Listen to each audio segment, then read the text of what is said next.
आणि ठाण्यातल्या मोर्चाला सर्वपक्षीयांची हजेरी होती। त्यांनी हजेरी लावून आपला पाठिंबा दर्शवला। पाहूया शिवसेना, राष्ट्रवादी आणि काँग्रेसच्या नेत्यांच्या काय प्रतिक्रिया होत्या। उद्धव ठाकरे साहेबांना मी मनापासून धन्यवाद देतो, कारण कार्टून कोणी काढलं आणि माफी कोणी मागावी, परंतु मराठा समाजाच्या माता भगिनींचा अवमान झाला असेल, असं कोणाचं मन दुखावलं असेल तर मोठ्या मनाने जाहीरपणे उद्धव ठाकरे साहेबांनी माफी मागून आपल्या मनाचा मोठेपणा दाखवलेला आहे।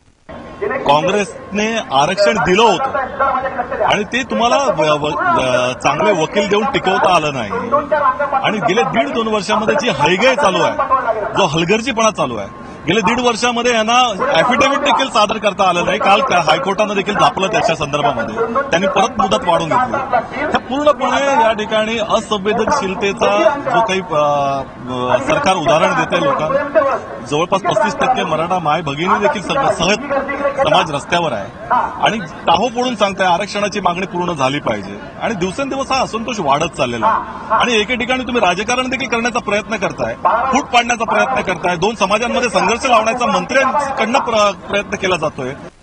एकीकडे ओबीसी समाजामध्ये पण देखील अस्वस्थता आहे असं सांगितलं जातं, पण कुठेही मराठा समाज असं म्हणत नाही की ओबीसींचं आरक्षण रद्द करा आणि आम्हाला द्या। आमच्या ज्या मागण्या आहेत त्या कोणालाही त्रास न होता पूर्ण करा, एवढंच मराठा समाज म्हणतोय। मग बडवल्यासारखे नेते ज्यांना बडवायची गरज आहे ते नाही ते कारण टाकून आग ओतण्याचा प्रयत्न करतात, चुकीचं आहे। शांत पद्धतीने मराठा चालतोय।